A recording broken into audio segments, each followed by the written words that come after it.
Hello বন্ধুরা, আজকে আমি রান্না করব রসুন রুই।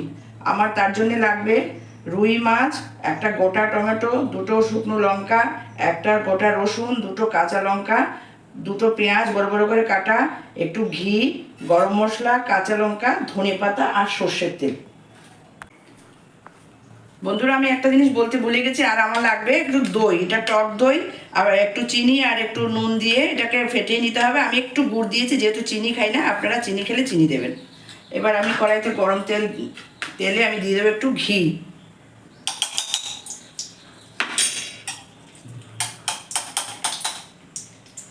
ঘিটা দিয়ে আমি এবার দিয়ে দেব গোটা গরম মশলা।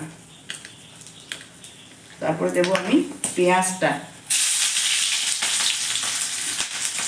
তারপরে দেবো আমি রসুনটা। আমার এগুলি একটু ভাজা হয়ে গেছে। এবার আমি দিয়ে দেব কাঁচা লঙ্কা, শুকনো লঙ্কা, টমেটো। এগুলো একটু নাড়িয়ে চাড়িয়ে, আমার এই মশলাগুলি ভাজা হয়ে গেছে। গোটা টমেটো, গোটা রসুন এগুলি ভাজা হয়ে গেছে। এবার আমি দিয়ে দেব মাছটা।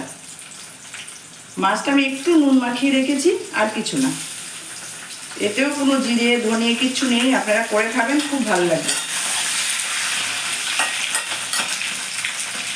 এবার দিয়ে দেবো আমি দইটা, ফেটিয়ে রেখেছি দইটা, দিয়ে দেবো।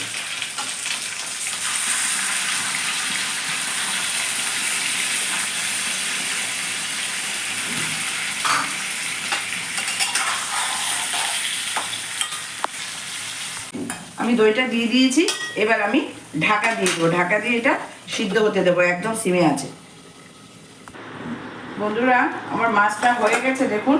এবার আমি তার মধ্যে দিয়ে দেবো কুচানো কাঁচা লঙ্কা আর ধনেপাতা। আমি মাঝে মাঝে একটু ঢাকা তুলে মাছটা একটু নাড়িয়ে দিয়েছি আস্তে আস্তে, যেহেতু মাছটা ভাজা নেই। আপনারা একটু মাঝে মাঝে তুলে নাড়িয়ে দেবেন।